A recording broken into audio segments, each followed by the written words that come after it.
Kabanata 2051. Paliwanag ni Thomas, it's ether. Naamoy ko ang ether resido sa eskinita.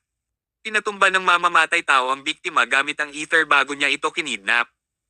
Ngunit sa pagkakataong ito, nagkamali siya at nag-iwan ng ilang pahiwatig sa eksena. Lalo pang hinangaan ng banal na babae ang husay ni Thomas. Sa pagkakataong iyon, bigla na naman silang nakarinig ng kumakatok sa pinto. Ano ngayon? Pinuksan ng isang subordinate ang pinto at pumasok. Isang pastol mula sa bukid ng gansa ang nakatayo sa pintuan kasama ang isang bata, at mukhang balisa ang pastol habang sinasabi niya, iyong kabanalan, malaking balita. Baka nakita na ni Wills ang pumatay. Nakakagimbal na balita sa lahat. Nanlaki ang mga mata ng banal na babae at sinabing, huwag basta-basta babarilan ang bibig mo. May ebidensya ka ba? Tinapik ng pastol ang bata, si Wills, at sinabing, nadatnan ko si Wills na nakahiga sa bukid ng gansa kanina. Nasugatan ang kanyang katawan at duguan. Tinanong ko siya kung ano ang nangyari at sinabi niya. Tinulak ng pastol si Wills. Noon lang nag-aalalang sinabi ni Wills, may nakita akong lalaking nakamaskara na biglang sumugod palabas ng Goose Farm. Nagulat talaga ako kaya tinanong ko siya kung sino siya. Pero pagdating pa lang niya, patuloy niya lang akong sinuntok. Kung ano man ang ginawa ko, buti na lang at nakarating doon si Uncle sa tamang oras, kung hindi ay mabugbog ako hanggang sa mamatay ng lalaking nakamaskara. Paano ito nangyari? Labis na nabigla ang banal na babae. Ipinagpalagay lamang nila na ang mamamatay tao ay nagtatago sa bukid ng gansa kamakailan lamang. Dahil inatake si Will sa bukid ng gansa, pinatunayan nito na tama ang kanilang hula. Mukhang nagmamadaling dinukot ng mamamatay tao ang babae sa bukid ng gansa at aksidenteng natuklasan siya ni Wills. Kung hindi pa nahanap si Wills sa tamang panahon, baka nawala na ang buhay niya. Imagining lang ay nakakatakot na. Sinabi ng banal na babae, ano pa ang hinihintay natin? Pumunta tayo sa bukid at hanapin ang mga babae. Huwag na tayong mag-aksaya ng oras. Sige. Hindi na mapakali ang banal na babae. Kung hindi pa rin siya kikilos ngayon, lalong magiging baliw ang pumatay. Kailangan niyang pumunta at iligtas ang mga babae ngayon. Sa makatuwid, agad na inayos ng banal na babae ang kanyang mga nasasakupan na maghanap sa bukid ng gansa at iligtas ang lahat ng mga batang babae. Sa oras na ito, ang mabait na si Thomas ay lumapit kay Wills at sinabing, hayaan mong suriin ko ang iyong mga sugat. Okay. Salamat, sir. Pagkatapos, nagsagawa ng pisikal na pagsusuri si Thomas. Tumulong siya sa pagbabalot at pag-aalaga sa mga pinsala ni Wills. Samantala, ang banal na babae at ang kanyang mga nasasakupan ay pumunta sa bukid ng gansa at hinanap ang mga batang babae. For some reason, may biglang sumagi ulit sa isip ni Thomas. Ito ay ang parehong naisip. Ang pag-iisip na maaari nilang akitin ang mamamatay tao. Ngunit, walang nagawa si Thomas sa pagkakataong ito. Sa halip, nanatili siyang kalmado. Sige, magiging okay ka na. Wills, magpahinga ka na lang dito at huwag ka nang babalik pansamantala. Hindi ligtas ang bukid ng gansa ngayon. Nandito ako para protektahan ka, para ligtas ka dito. Tumango si Wills. Salamat, sir. Tinapik ni Thomas ang ulo ni Wills bago niya binigyan ng pagkain ang bata. Ang ilan sa kanila ay nakaupo sa dambana, isinara ng mahigpit ang pinto at naghintay ng balita mula sa banal na babae at sa kanyang mga tao. Pamulong si Phoebe, I really hope that the holy woman's going to be successful. They can't fail. The murderer has to be caught in time. We can't let him continue hurting the girls. Kabanata 2052. Ang tagal ng paghihintay. Habang naghihintay sila, subconsciously humikab si Phoebe. She covered her mouth as she said, I'm so sleepy. Hindi ako nakatulog ng maayos kagabi, kaya antok na talaga ako ngayon. Umiti si Thomas at sinabing, pwede ka muna magpahinga. Babantayan namin ni Pisces. Tsaka safe naman dito kaya ayos ka lang. Okay, kailangan mo akong protektahan ng mabuti. Humiga si Phoebe at hindi siya mapakali sa kanyang imahe habang siya ay nakatulog. Pagkatapos, mga 10 minuto ang lumipas, nagsimula na ring humikab si Pisces. Hindi po. Commander, hindi rin ako nakatulog ng maayos kagabi at buong araw akong nagtatrabaho ngayon. Inaantok na ako, kaya kailangan ko na ring umidlip. Bago pa man pumayag si Thomas ay diretso na siyang nakatulog. Walang magawang umiling si Thomas. Tinapik niya ang ulo ni Wills at tinanong, inaantok ka na ba? Tinusat ni Wills ang kanyang mga mata at tumango. Oo, antok na antok ako. Sir, gusto ko din matulog saglit. Pagkatapos niyang magsalita ay sumandal siya sa mga binti ni Thomas at nakatulog. Si Thomas ang tanging gising sa dambana na naiwan upang protektahan ang iba. Makalipas ang mga 5 minuto, nakaramdam din ng sobrang antok si Thomas. Antok na hindi niya maidilat ang mga mata at humikab siya. Sa huli, kahit siya ay nakapikit at siya ay nakatulog ng ganoon. Lahat ng tao sa dambana ay natutulog. Habang naghihilik sila, dahan-dahang tumayo ang isang figure. Ito ay ang payat, pandak at maliit na figure ng isang bata. Si Wills iyon. Nagising siya mula sa kanyang pagkakatulog. He broke into a profound grin, pushed Thomas's hand away, and muttered, "A group of innocent." Haha.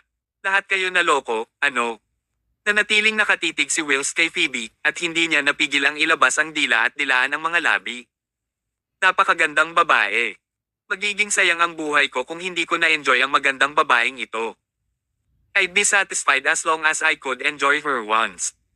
Ang mga salitang binitiwan niya ay hindi katulad ng sasabihin ng isang 10 taong gulang na batang lalaki. Iyon mismo ang sasabihin ng isang matandang lalaki. Parang creepy. Dahan-dahang lumapit si Wills kay Phoebe, hakbang-hakbang. Nang iabot niya ang kanyang masasamang kamay kay Phoebe, isang boses ang biglang umalingaw-ngaw sa kanyang likuran. Wills, hindi ka ba inaantok?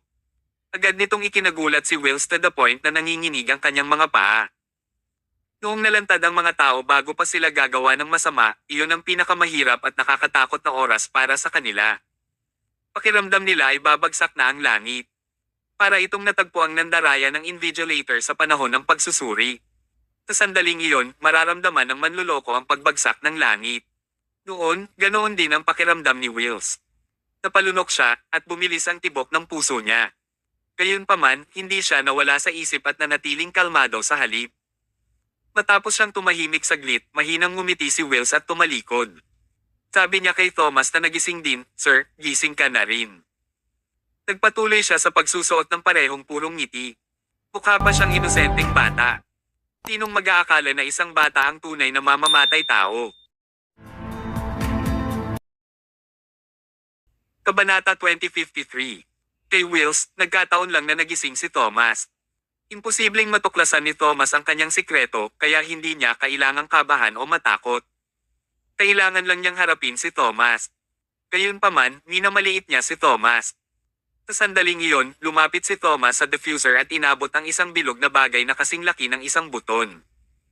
Ito ay tila isang malaking tableta at ito ay naglalabas ng puting usok.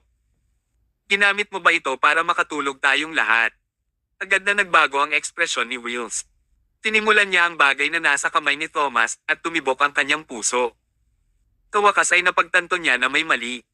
Ang lalaking ito ay tila natuklasan ang kanyang pagkakakilanlan. Pero, hindi pwede. Napakahusay niyang itinago ang kanyang sarili kaya imposibleng may makatuklas ng kanyang sikreto. Sir, ano pong pinagsasabi niyo? Hindi ko po maintindihan. Hindi mo ba talaga maintindihan? Umiti si Thomas at sinabi, ito ay tinatawag na dizzy oil. Kapag ito ay inilagay sa isang diffuser, ito ay may napakalakas na hypnotic effect at ito ay nakakatulog sa mga tao sa maikling panahon. Mas madaling makatulog. Pagkapasok mo kanina, inihulog mo ang mantika sa diffuser nang hindi pinansin ng lahat. Inaluhan mo ang bango ng dizzy oil sa ibang pabango sa diffuser para hindi tayo madaling mapansin. Pagkatapos na sumugod ang banal na babae sa bukid ng gansa kasama ang kanyang mga tao, mas madali para sa iyo na agawin si Phoebe. Wills, ang iyong taktika ay mahusay. Mayroon kang mahusay na talino at isang mapanlinlang na pag-iisip. Muntik na akong mahulog sa pati iyong bitag. Nagbago ang ekspresyon ni Wills. Oo, ginawa niya ang dizzy oil, ngunit hindi niya maintindihan kung paano ito nahanap ni Thomas. Gusto pa niyang magsinungaling. Sir, hindi ko maintindihan ang sinasabi mo. Sinusubukan mo pa bang magpanggap? Kalmadong ginaising ni Thomas sina Pisces at Phoebe bago niya tinawagan ang nasasakupan ng banal na babae. Ang sabi lang niya, nahuli ko na ang mamamatay tao. Pakiusap bumalik ka kaagad. Kitang-kita kung gaano kahalaga ang kanyang mga salita. Ibinalik ng banal na babae ang lahat at binuksan nila ang pinto sa dambana. Pagpasok pa lang nila, nagtanong ang banal na babae, Mr. Mayo, nabalitaan ko na nahuli mo ang mamamatay tao. Hindi nagmamadaling sagutin ni Thomas ang tanong niya. Holiness, please tell me what you found this time, pahabol niyang tanong. Ang banal na babae ay masaya ngunit malungkot habang sinabi niya. Natagpuan namin ang lahat ng 13 babae, ang 12 babae na nakidnap noong nakaraan at ang batang babae na nakidnap kanina. Ngunit hindi namin nahuli ang murderer. Based on the girls' statements, all of them were unconscious when the murderer kidnapped them, they don't know anything. Tsaka yung girl na kinidnap kanina, hindi talaga siya lumaban sa murderer. Tinubukan kong tanungin sila kung nakita na nila ang mamamatay tao, ngunit sinabi nila na hindi pa nila siya nakita dahil ang mamamatay tao ay magpapatumba sa kanila tuwing siya ay magpapakita. May pagkain para sa kanila na makakain pagkatapos nilang magising bawat oras, ngunit wala silang ideya kung ano ang hitsura ng mamamatay tao. Imposible rin na tumakas sila.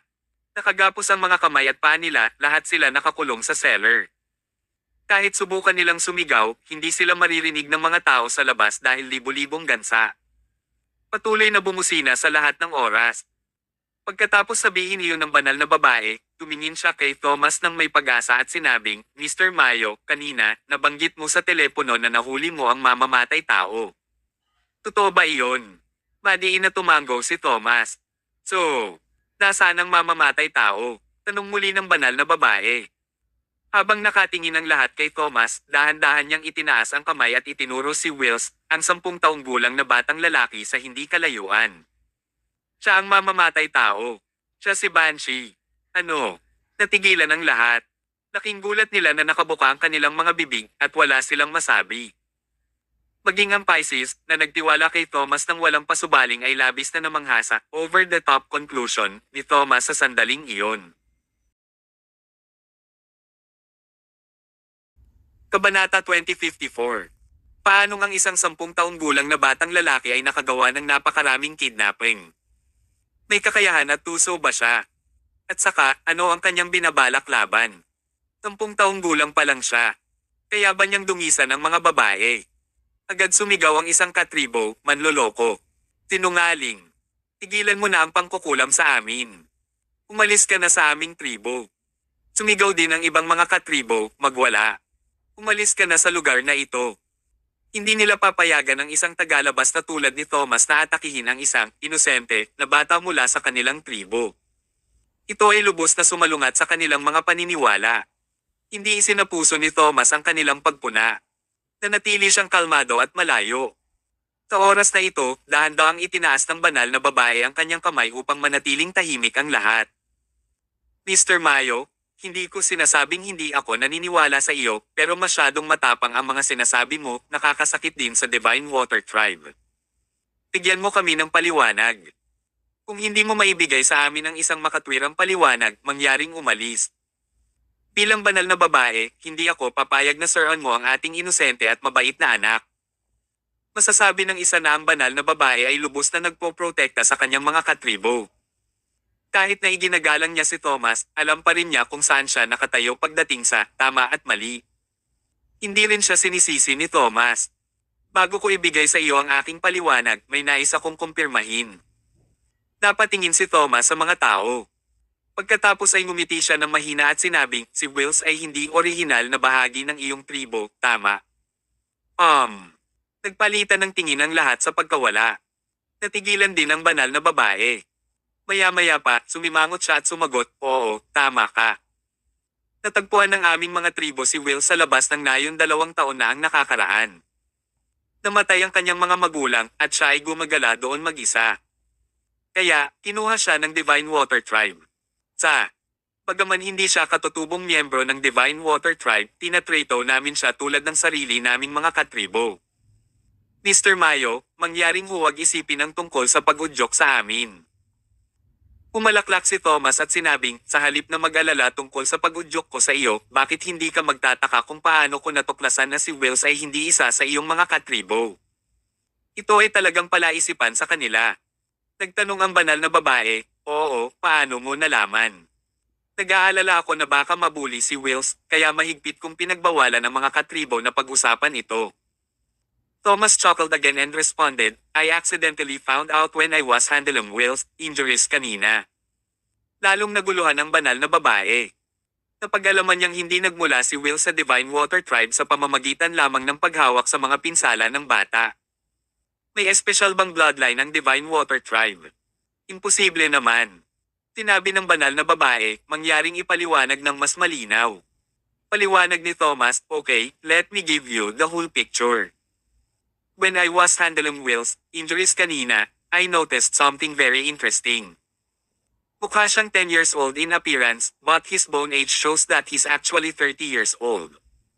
Tandang padamdam. Malaki na siya. Iyon ay hindi posible. Lahat ng tao sa shrine ay agad na nakatutok kay Wills. Laking gulat nilang lahat at nahirapan silang paniwalaan ang sinabi ni Thomas. Kabanata 2055. Si Wills ay isang nasa hustong gulang na mga 30 taong gulang. Walang sino man sa dambana ang naniwala kay Thomas nang ihayag niya ito. Kamukhang kamukha ng isang 10 taong gulang na lalaki ang mukha at figure ni Wills. Hindi siya kamukha ng isang matanda. Matapos ang mahabang katahimikan, may galit na sumaway kay Thomas. Ano ba ito? Bata pa lang siya. Paano siya magiging matanda? Kalokohan ba kami sayo? Nagkagulo ang dambana at hindi naniwala ang mga tao sa sinabi ni Thomas. Hindi rin nagmamadaling ipaliwanag ni Thomas ang mga bagay-bagay. Okay lang kung hindi ka maniniwala sa akin. I'm sure there's a old doctor with outstanding medical skills in the tribe. You can invite him to examine Wills. I believe that will prove whether I'm telling the truth or not, sinabi niya. Dahil naglakas loob si Thomas na sabihin iyon, kailangan niyang maging tiwala sa sarili. Nagkatinginan ng lahat at tumahimik sila. Itinaway ng banal na babae ang kanyang kamay. Imbitahan si Dr. Kingston at hilingin sa kanya na suriin si Will sa sandaling ito. Si Dr. Kingston ay isang matandang doktor na may pinakamahusay na mga kasanayang medikal sa tribo. Nirerespeto siya ng lahat. Maging ang banal na babae ay may malaking paggalang kay Dr. Kingston. Kaya naman, lahat ay handang magtiwala sa kanyang salita.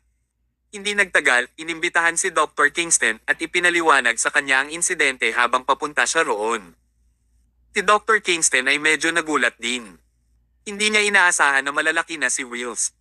Nagamot na niya si Wills dati, ngunit hindi sumagi sa isip niya na nasa hustong gulang na si Wills. Nang bigla siyang imbitahan para tingnan kung bata o matanda na si Wills, medyo natatawa ito. Gayunpaman, ito ay may kaugnayan sa kaligtasan ng tribo, kaya hindi ito tinanggihan ni Dr. Kingston. Pagkarating ni Dr. Kingston, binati siya ng banal na babae. Pagkatapos, hiniling kay Dr. Kingston na suriin si Wills. Wills pouted and said, Your Holiness, sirs, please don't do this to me. Natatakot ako. Napangisi si Thomas. Gumagawa pa rin ang lalaking ito ng isang akto sa panahong tulad nito. Wow! Nagtataglay siya ng mahusay na lakas ng pag-iisip. Sinabi ng banal na babae, Wills, magpahinga ka lang habang sinusuri ka. Hindi ka sasaktan ni Dr. Kingston. Kung makikita sa pagsusuri na walang mali sa iyo, malilinas nito ang iyong pangalan, hindi ba?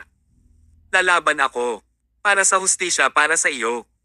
Nang walang pag-aaksaya ng oras, sinimulan ni Dr. Kingston na suriin si Will sa harap ng lahat. Dahil ito ay isang seryosong bagay, ang pagsusuri ni Dr. Kingston ay maingat at detalyado. Mas matagal din siya kaysa dati. Nakumpleto lamang niya ang lahat ng kanyang mga pagsusulit pagkatapos ng halos 1 oras. Seryoso ang tingin ni Dr. Kingston habang nakatitig kay Wills. Masasabi ng isa ang sagot mula sa malalim na titig sa kanyang mga mata. Dahan-dahan siyang umatras ng 2 hakbang at walang kurap na tinitigan si Wills. Wills, 30 years old ka na talaga, sabi niya sa malalim na boses. Ano ito? This time, nagbago ang ekspresyon ng lahat. Hindi lang si Thomas, kundi pati si Dr. Kingston ay nagsabi niyan, kaya dapat totoo ito. Nagtinginan ng lahat kay Wills. Talagang nahirapan silang tanggapin ang katotohanan na ang batang ito, na mukhang 10 taong gulang, ay talagang 30. Paano kaya ito? Nako. Banata 2056. Ang banal na babae ay nagtanong, Dr. Kingston, maaari mo bang ipaliwanag ito? Ano ang nangyayari? Kalmadong sumagot si Dr. Kingston, hindi mahirap intindihin. Si Wills ay ipinanganak na may dwarfism. Tumaas ang kanyang edad, ngunit ang kanyang taas at hitsura ay huminto sa 10 taong gulang. Kung hindi ito natuklasan ni Mr. Mayo, hindi ko na napansin ito. Base sa pagsusuri ko, mga 30 years old ang totoong edad ni Wills. He's genuinely an adult. Sa pagkakataong ito, hindi na kayang pagtakpan ni Wills ang mga bagay-bagay. Dahan-dahan niyang inangat ang ulo niya at tumingin sa mga tao. Binigyan niya sila ng malamig na ngiti at mukhang isang mabangis na multo sa isang horror movie. Nang makita siya ng lahat, nakaramdam sila ng takot at isang panginginig ang damaloy sa kanilang mga gulugod. Ang ilan sa mga mahiyaing babae ay hindi nang ahas na tumingin sa kanya. Nagtago lang sila sa likod ng ibang tao. Tinitigan ng banal na babae si Wills at sinabing, matanda ka na talaga. Napangisi si Wills. Kumilos pa rin siya na parang inosente at sinabing, oo nga ano. Hindi ba pwedeng matanda na ako? Takot akong pagtawanan dahil ipinanganak akong dwarfism, kaya inilihim ko ito at hindi sinabi. Kahit sino tungkol sa sakit ko. Mali ba yon?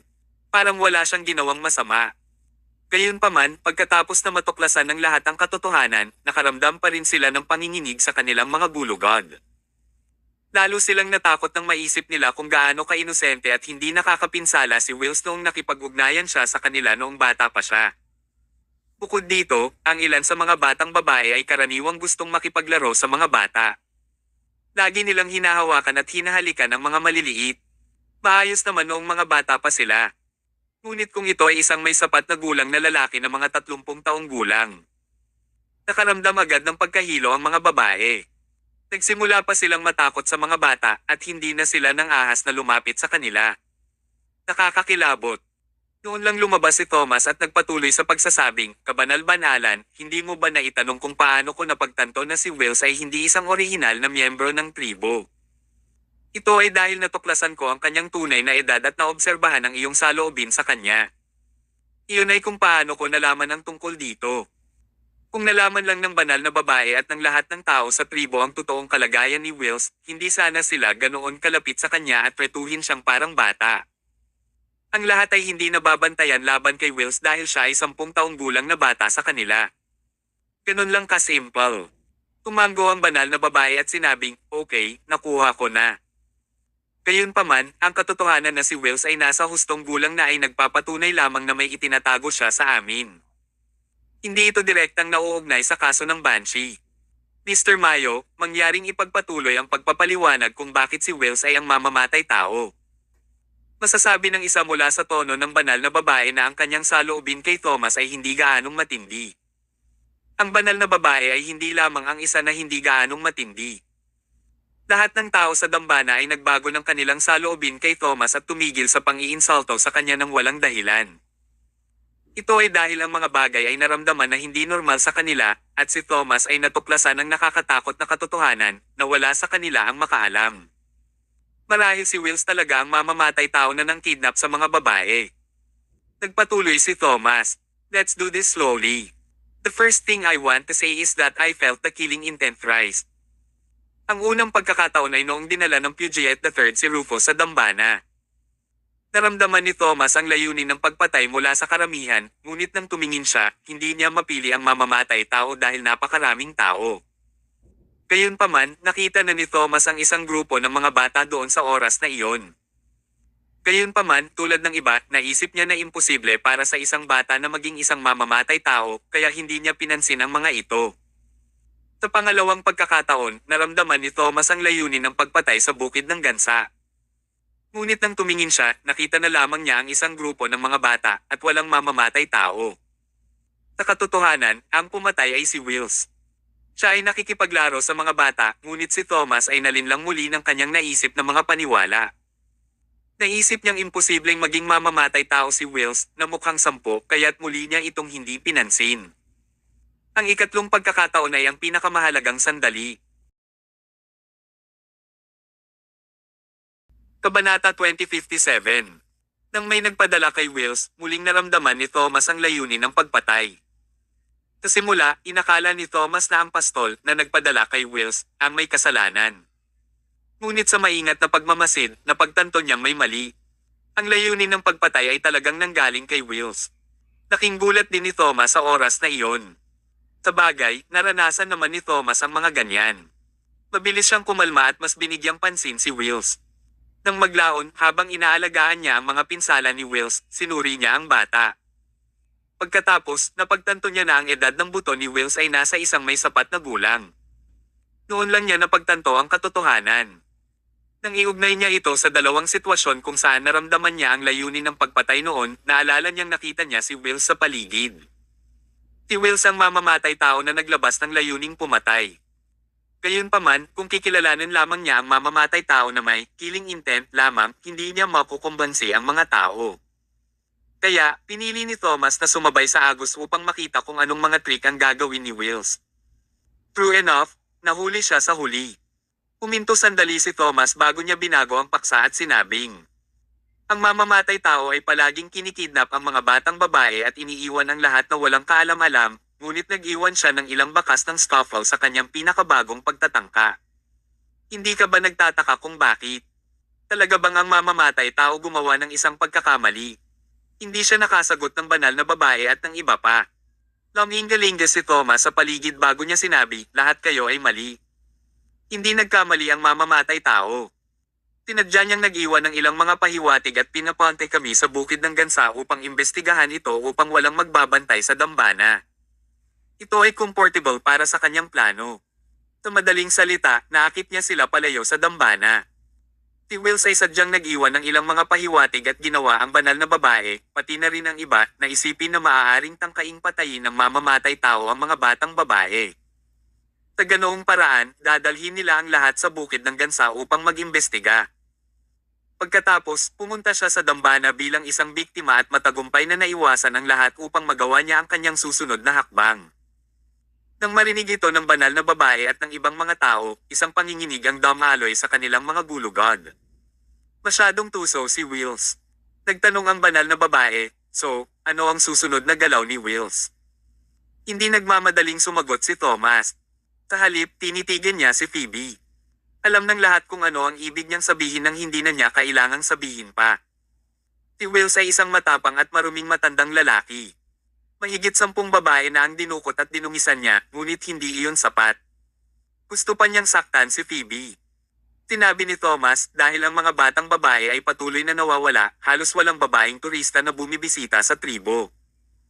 Gayun din, ang mga batang babae sa tribo ay nagpapanggap na pangit, kaya't ang katangi-tanging mga batang babae ay halos hindi nakikita. Galit na galit si Wills, at halos hindi na niya mapigilan ang sarili niya. Sa makatuwid, nang magpakita si Phoebe, natural na hindi siya mabitawan ni Wills. Paulit-ulit na nagmula ang kanyang hangarin sa pagpatay kay Phoebe dahil masyado siyang desperado. Gusto niyang makuha siya ng husto. Tumigil sandali si Thomas bago niya paalalahanan. Sa totoo lang, kung mas maasikaso ka, dapat mong mapansin na kumpara sa 12 babae na nawala dati, ang bigat, hitsura, at edad ng huling nawawalang babae ay di-disqualify. Sa kabila noon, kinidnap pa rin siya ng mamamatay tao.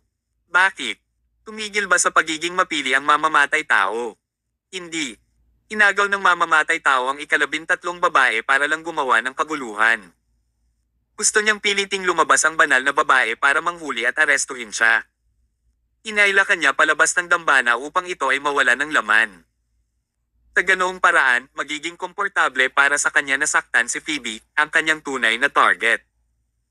Ito rin ang dahilan kung bakit sa 13 babaeng kinidnap, ang unang 12 babae lamang ang na-rape habang ang ika-13 babae ay nakidnap pa lamang. Hindi naman siya nasaktan. Ang mamamatay tao ay hindi interesado sa ika-13 babae. Kinidnap niya siya para lamang may sigawa ang susunod niyang plano. Parang nakakainsulto, pero iyon ang totoo. Kabanata 2058. Pagkatapos noon, naging mas simple ang mga bagay. Ipapatumba ni Wills ang lahat gamit ang diesel oil bago niya inagaw si Phoebe at ginahasa. Pagkatapos, magiging inosente siya at magpapatuloy na mamuhay kasama ng karamihan. Ang lahat ay mukhang ginawa ng masamang banshee. Walang aasahan na si Wills ang kriminal. Ngunit napalampas ni Wills ang isang hakbang. Hindi niya namalaya na magiging matalino si Thomas. Nagkamali siya at nauwi sa target ni Thomas. Hindi niya akalain na ang diesel oil na ginamit niya para magpatomba sa lahat ay hindi uubra kay Thomas. Siya ay naging pabaya. Thomas continued to say, I have to admit that his tactics are still excellent. Your Holiness, you rescued all the 13 girls, but they're clueless. Every time Will's actions, he knocks them out. Kung gayon, wala itong silbi kahit na iligtas mo sila dahil hindi ka makakakuha ng anumang kapakipakinabang na impormasyon mula sa kanila. At saka, habang dumarami ang mga babaeng kinikidnap, mas nahihirapan silang kontrolin. Pinili ni Wills na palayain ang mga babae sa oras na ito dahil ito ay magbibigay daan sa kanya upang manatiling malaya. Maaari niyang i-reset ang kanyang mga plano at kidnapin ang ibang mga babae. Nataranta ang banal na babae habang nagtanong bakit hindi na lang siya. Patayin silang lahat. Umiti ng mahina si Thomas. Kung pumatay siya ng 13 batang babae, kailangan niyang hawakan ang 13 bangkay at kailangan niyang magbayad ng malaking halaga. Kung may nangyari, siya ay matuklasan. At saka, ang mga nawawalang kaso at homicide ay hindi sa parehong antas. Ang kanilang mga kalikasan ay iba. Kung papatayin niya ang mga batang babae, ang kanilang mga pamilya, ang mga katribo, at ang mga pulis ay hindi siya patatawarin at gugustuhin nilang arestuhin siya. Ngunit iba ang kaso ng nawawalang mga batang babae. Hanggat ang mga batang babae ay natagpuan, ang lilipas din ang lahat sa paglipas ng panahon. Maliwanag, maraming pinag-isipan ito ni Wills. Hindi mahalaga kung gusto niyang patayin ang mga babae o hindi. Kapag pinili niyang hayaan ang banal na babae na mahanap ang 13 batang babae, hindi bababa sa hindi siya magdusa ng anumang pagkawala. Sa halip, titiyakin nito na walang makakabalik sa kanya. Maaari pa niyang agawin si Phoebe at iba pang mga babae. Maaari pa rin siyang manatiling nasa sabik, kaya bakit hindi niya ito gagawin? Nakakatakot ang kriminal na ito. Ang bawat hakbang na ginawa niya ay lubos na kalkulado. Imposibleng matukoy ng Divine Water Tribe na si Wills ang tunay na mamamatay tao. Maging si Thomas ay nakakuha ng maswerteng pahinga.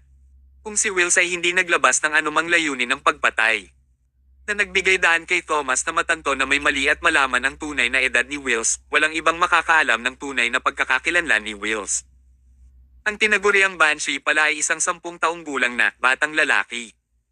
Nakakatuwa at nakakakilabot. Mahigpit na ikinuyong ng banal na babae ang kanyang mga kamao. Talagang hindi niya inaasahan na ang kanilang mabait na pagkilos ng pagkuha sa isang batang walang tirahan ay magdudulot sa kanila ng labis na problema. Buti na lang kahit hindi nagantihan ang kanilang kabaitan. Ngunit sila ay pinarusahan dahil dito. Haha, ano ba naman? Iyon ang pinakamalaking sampal sa mababait na tao. Sino pa ba ang magkakaroon ng lakas ng loob na gumawa muli ng kabutihan? Galit na galit ang banal na babae at gusto niyang humakbang para sampilan si Wills. Maging ang isang mabait na tulad niya ay matrigger. Sino ka? Nang 2 hakbang pasulong ang banal na babae at itinaas ang kanyang braso, biglang ibinuka ni Wills ang kanyang bibig at iniluwa ang isang makamandag na karayom. Tinaksak nito sa braso ang banal na babae. Arg! Napasigaw ang banal na babae bago siya natamba sa sakit. Agad namang lumapit ang kanyang mga nasasakupan at ay nalalaya ng banal na babae. Tinakop din nila si Wills. Pinunit nila ang damit ni Wills at sinuri ang katawan nito para masigurado na wala itong ibang nakatagong armas. Masyadong naging pabaya ang banal na babae. Kabanata 2059. Sa totoo lang, hindi iyon gagawin ng banal na babae kung siya ay isang normal na 30 taong gulang na lalaki. Naimpluwensyahan pa rin siya ng hitsura nito kahit na alam niyang nasa hustong gulang na si Wills. Akala niya ay hindi niya makakapareha ang 10 taong gulang na batang lalaki na ito kaya't magagawa niya itong sampelan. Ang pag-aakalang iyon ang nagdulot sa kanya ng problema. Napabuntong hininga si Thomas. Mahirap para sa mga tao na manatiling kalmado sa mga ganitong sitwasyon. Habang alam nila ang katotohanan, malilinlang pa rin sila ng mga ilusyon na nasa harapan nila. Iyon ang isa sa mga kahinaan na mayroon ng mga tao. Sa sandaling iyon, tumawa si Wills at sinabing, ako lang ang makakapagpagaling ng lason mula sa makamandag na karayom. Kung ayaw mong mamatay ang banal na babae, bitawan mo ako sa sandaling ito at gawin ang sinasabi ko. Kung hindi, kung kailangan kong mamatay ka, kakalagkarin ko siya. Alam niya ang kalagayan ng banal na babae sa tribo. Alam niyang hindi hahayaan ng lahat na mamatay ang banal na babae, kaya kaya niyang kumilos ng napakalakas. Sa sandaling iyon, sa wakas ay napagtanto ng lahat kung gaano nakakatakot ang demonyong ito na mukhang bata. Nakikinig lang sila kay Thomas at sa ilang pagsusuri, kaya hindi nila naranasan kung gaano kakilakilabot si Wills. Ngayong nakita na nila ang ginawa ni Will sa banal na babae, hindi nila namamalayan na nakaramdam sila ng takot. Araw-araw na pala silang kasama ng demonyo. Hindi nila maiwasang maalala ang lahat ng uri ng kakaibang nangyari sa nakalipas na 2 taon. Minsan, ang ilang mga bata ay biglang magkakasakit at masubitan. Kung minsan, mawawalan sila ng mga bagay ng walang dahilan, at sa ibang pagkakataon, ang mga tribesmen ay makakatanggap ng masamang paninirang puri. Sa loob ng 2 taon na ito, kakaiba ang mga nangyayari, ngunit wala silang ideya kung sino ang may pananagutan. Kapag naisip nila ito ngayon, ang demonyong ito ang naglalaro ng dirty tricks behind the scenes. Tawa ng tawa si Wills. Bagamat nakagawa siya ng mga kakilakilabot na krimen, hindi na niya ito pinansin dahil ang kanyang buhay ay malapit nang nakatali sa buhay ng banal na babae. Kung kailangan niyang mamatay, ang banal na babae ay mamamatay din. Siya ay walang takot ngayon. Lahat ay nagalit at nagtrabaho, ngunit wala rin silang magawa. Tinuri ni Dr. Kingston ang banal na babae sa gilid. Maya-maya pa, parang madilim ang ekspresyon niya, at patuloy siyang umiling. "This is too poisonous. Hindi ko maalis." May nagsabi, "Bilasan mo." Ipadala ang banal na babae sa ospital. Ipadala siya sa malaking ospital. Ang pinakamalapit na malaking ospital ay higit sa 100 kilometro ang layo mula sa tribo. Sa oras na ipadala mo siya doon, mamamatay na siya. Mapang-asar na sabi ni Wills. Ang oras ay maikli. Napatingin ang lahat kay Wills at nagngangalit ang mga ngipin sa galit. Lahat sila ay gustong sumulong at sipain siya, ngunit natatakot silang gawin ito. "Demonyo, mamamatay ka ng masama." Sa huli, masasabi lang nila ang mga bagay para mailabas ang kanilang galit. Habang ang iba ay walang magawa at malapit na silang makipagkompromiso kay Wills, lumapit si Thomas. "Maaari ko bang suriin ang banal na babae?" Sa teorya, tanging si Dr. Kingston mula sa tribo ang maaaring suriin ang banal na babae dahil siya ay banal at marangal. Ang iba ay hindi pinapayagan na lapastanganan siya. Gayunpaman, sa puntong ito, paano pa rin sila maaabala nito? At saka, tinulungan lang sila ni Thomas na mahuli ang totoong mamamatay tao, at nagustuhan din nila ito. Kaya naman, hindi nila inisip si Thomas na suriin ang banal na babae.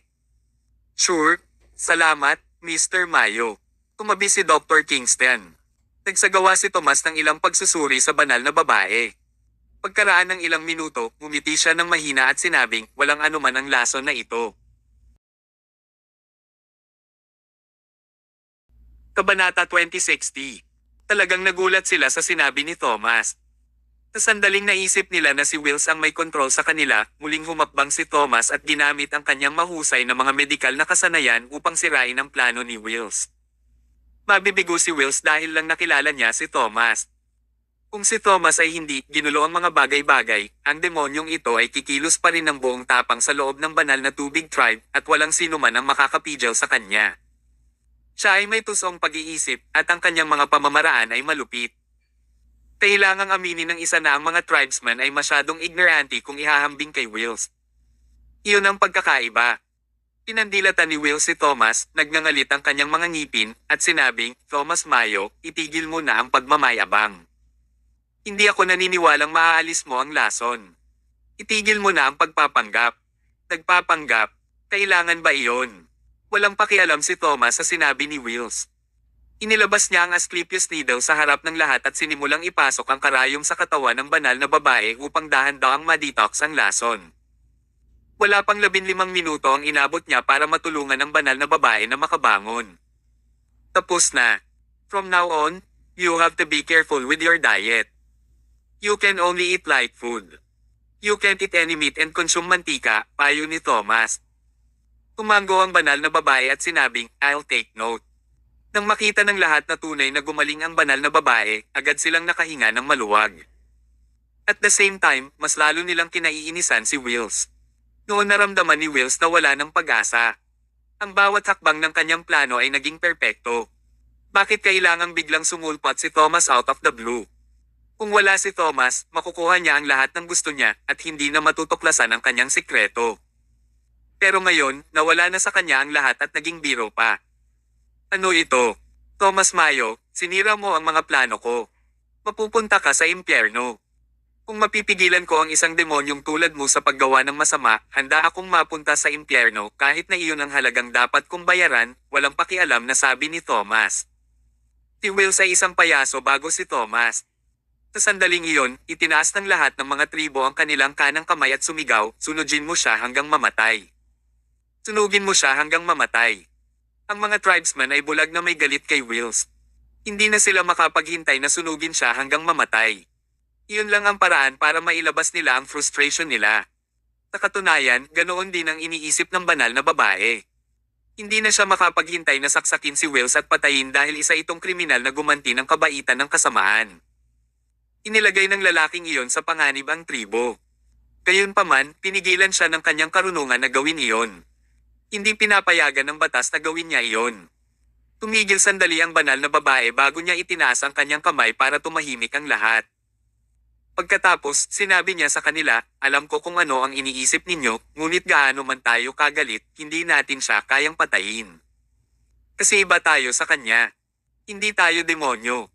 Matapos sabihin iyon ng banal na babae, pinatawag niya ang kanyang mga nasasakupan na tumawag ng pulis. Bagamat hindi iyon nagbigay daan sa mga katribo na agad na mailabas ang kanilang galit, alam ng lahat na iyon ang tamang gawin, kaya walang sinisi sa kanya. Ilang sandali pa, pagkarating ng mga pulis at naunawaan ang sitwasyon, dinala nila si Wills. Ipauubayan na nila ang natitira sa mga pulis upang hawakan. Nang mahawakan na ng banal na babae ang lahat, yumuko siya kay Thomas at sinabing, salamat. Salamat sa iyong tulong, Mr. Mayo. Kung hindi ka pa nakapunta rito, hindi na sana nakatagpo ng kapayapaan ang Divine Water Tribe.